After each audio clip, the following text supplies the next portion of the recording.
This is the 1494 final exam review session.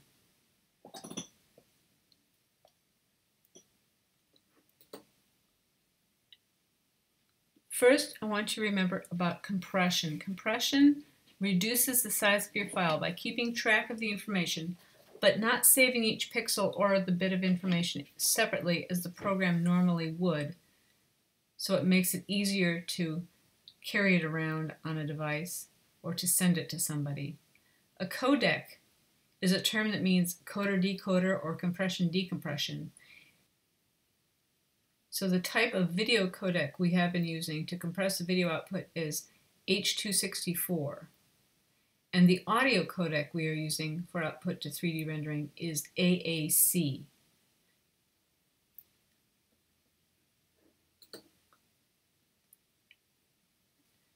The concept of X, Y, and Z coordinates is called the Cartesian coordinate system.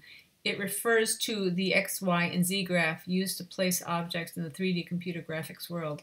And Wikipedia explains that if a diagram, a 3D projection, or a 2D perspective drawing shows the X and Y axis horizontally and vertically, respectively, then the Z axis should be shown pointing out of the page towards the viewer or camera. In such a 2D diagram of a 3D coordinate system, the Z-axis would appear as a line or ray pointing down and to the left or down and to the right, depending on the presumed viewer or camera perspective. So in other words, in Z-space, in the After Effects world, the Z-axis is oriented away from the viewer. Therefore, a negative Z number will bring an object closer to the viewer, and a positive number will be further away from the viewer. So remember that when you wanted something to come closer to the camera and look like it was closer to the person, you wanted to put in a negative number, and then 0 is right in the middle of the space, and anything behind that would be a positive number.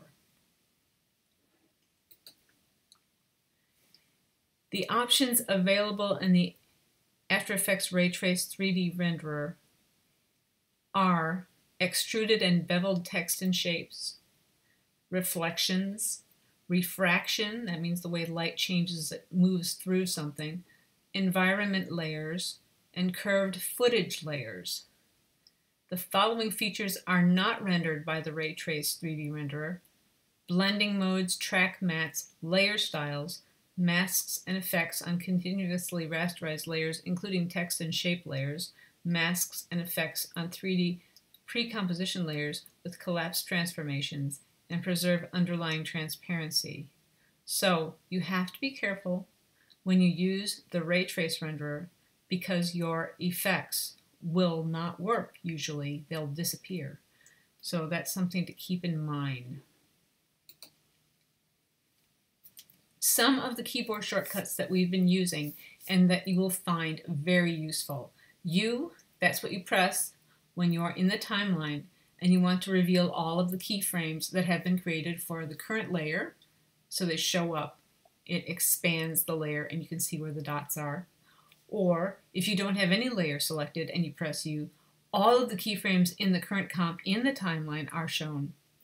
So U is very useful. Pressing AA very quickly will give you the material options for a 3D layer, so you can tell very quickly if you have your shadows turned on or off. So that's very important. LL will reveal the audio waveform for a sound layer, and this is really useful when you're trying to sync your sound with your motion, because you'll be able to see where the waveform changes, and that helps. V, anytime you have any tool selected and you press V, you're right back to your selection tool. So when you're working with the type tool or the rotation tool, you press V and you can get back to moving things around with your selection tool. P will reveal the position transforms for the current layer, so whatever layer you have selected, or if you have none, all of the layers will show their positions. T will reveal opacity transforms for the current layer, or if no layer is selected, all of the layers. And remember, T is the one that's hard to remember because it's not the beginning of the word opacity. So you have to think transparent. That's the way you remember T. R reveals rotation transforms for the current layer. or if you don't have any layers, all of the layers will show their rotation transforms. And S will reveal scale transforms for your current layer or all of the layers if no layer is selected. Universal keyboard shortcuts that work in almost every program in the world, but especially in all Adobe programs. Command Z undoes the previous action. Command A selects all, and Command S saves your file.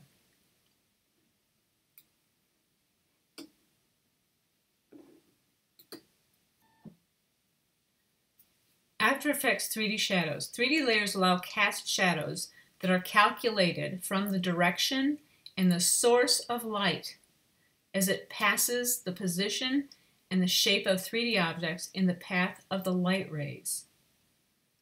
Shadows can only be cast if the 3D layers have the correct material settings and the light is spot, point, or parallel type with cast shadows enabled.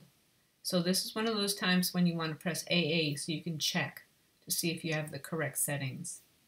To create shadows in an After Effects file, the foreground layers have to have 3D turned on, and you have to enable shadows under the material options, AA. For the background layer, you need to make sure to turn on 3D and then enable the shadows, accept shadows under the materials options. So once again, you press AA.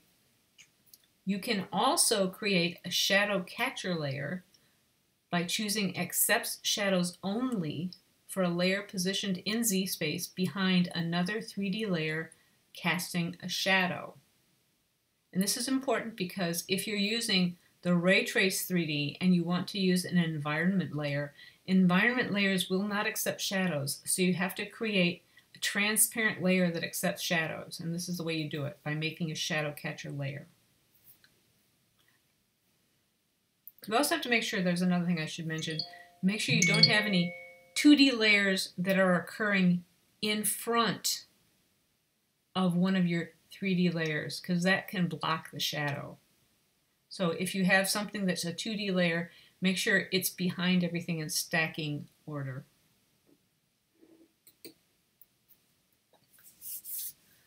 There are 4 types of lights that are available in After Effects. The ambient light has no apparent direction or source and does not cast shadows. It fills the area with a consistent level of illumination. So if you want to have light but you don't want to have cast shadows, use the ambient. The spotlight has a specific source and a direction. The light has a cone shape, so the light goes outward from that point where it begins. It can have a soft or a sharp edge. If an object goes behind the light, it will be dark. So if it goes behind the light by going in a positive number in Z space, it can go behind the light and then it just doesn't have any color on it at all. It has no light on it at all. It'll still be in front of the viewer perhaps, but you won't be able to see it because it's dark. A point light. This light is like an incandescent light bulb. It has a position and the light is emitted outward in a complete circle. It casts shadows.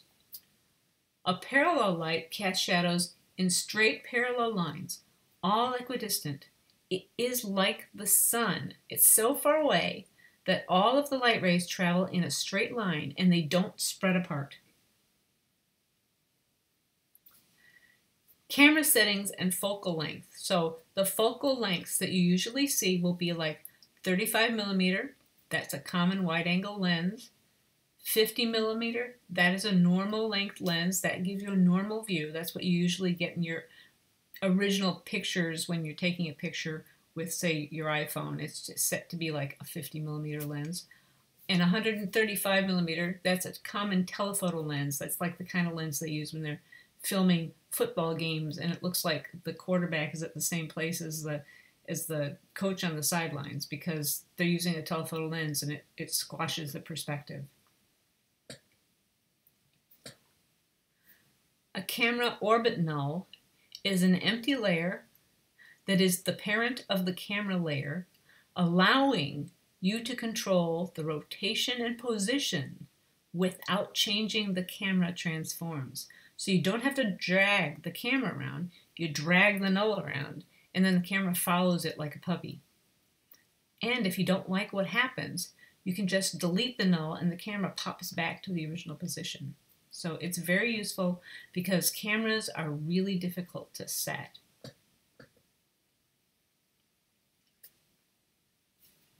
After Effects keyframe types and interpolation.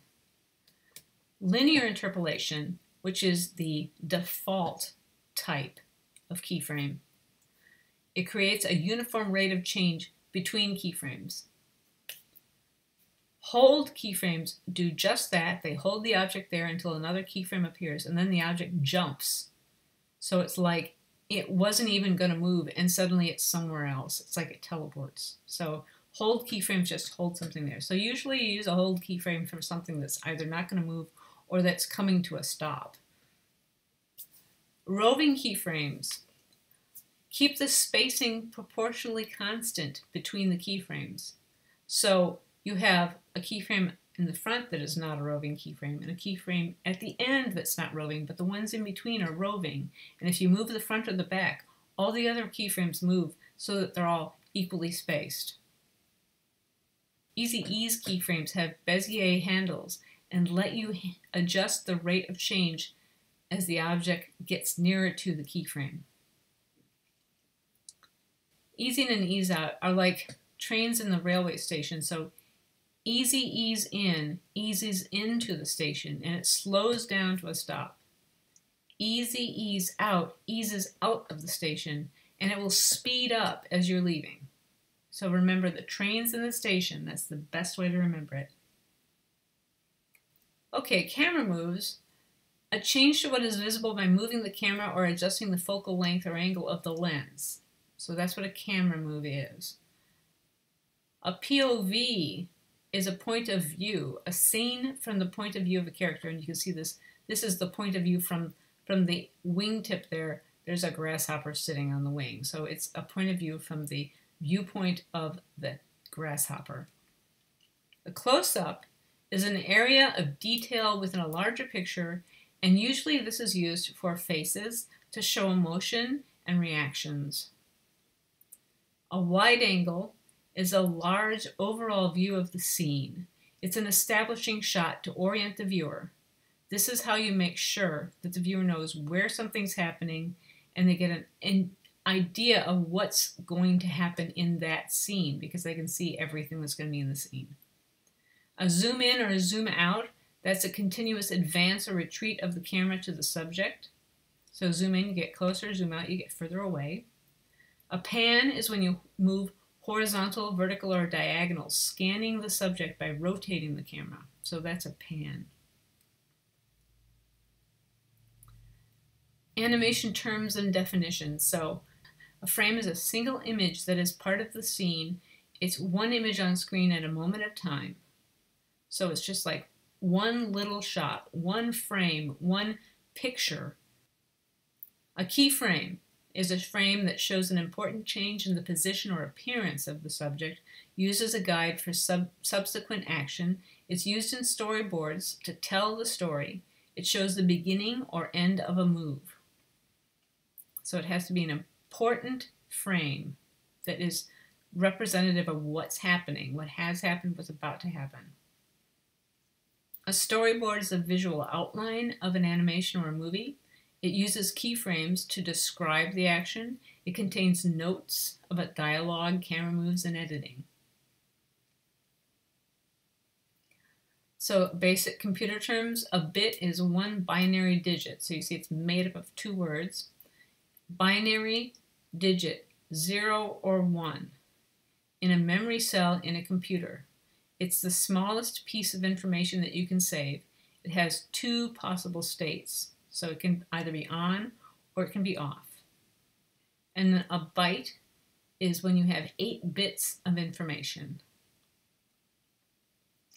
Pixel. A pixel is a portmanteau word made from the words picture and element. So portmanteau means like a suitcase, so it's like it's got a hinge together and closes up into one thing. That's what a portmanteau word is.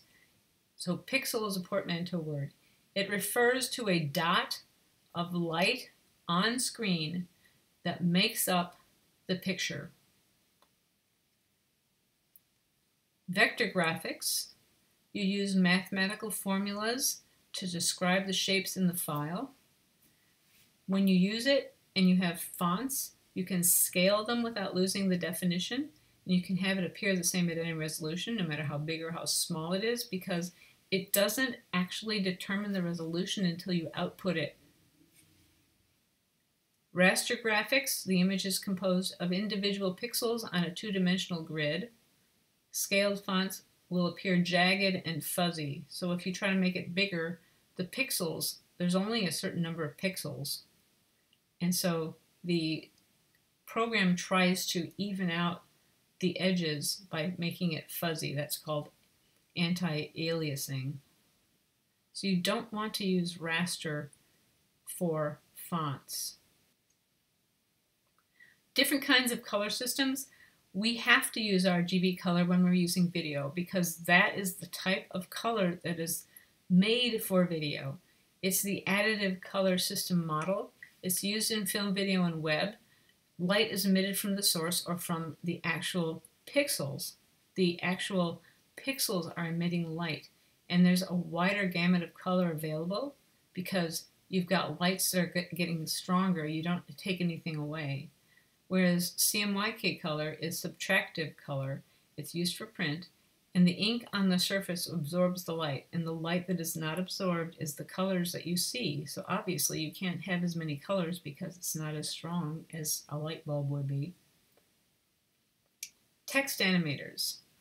We use text animators to make our letters move around. So text per character 3D allows the transformation of individual letters in X, Y, and Z space. So each letter can move by itself. And we've got the ability to animate position, rotation, opacity, and all the other transforms. They're the basis of the typewriter effect and the other text animation presets that we were using. They can be saved as your own animation presets if you want to, and you can look into that. Text animators also allow you to use wiggle, bloat, and other properties or effects. Okay, that's the end of the review session. Good luck on your exams. This quiz has 25 questions, multiple choice, and it's based on the information in the review session. You will also complete an in-class project using provided files and information that I will give you. Be prepared to hand in your project for animation and tutorials if you have not already done so. I have graded the ones that have been given to me, but many of you were not able to get it output. So you want to output your 3D text MP4, 3D lighting, 3D camera, per character 3D text, and 3D tracing tutorials. And then you want to make sure to get your project for as an MOV or MP4 because when you output it from the After Effects render engine, it doesn't put the name MP4 on it even though you're using H.264 compression. And do remember to compress it. If you don't compress it, it will be several hundred megabytes in size. It will be really, really huge. It will be very hard for you to carry it around. So you want to make sure to compress it. Okay, good luck. See you next week.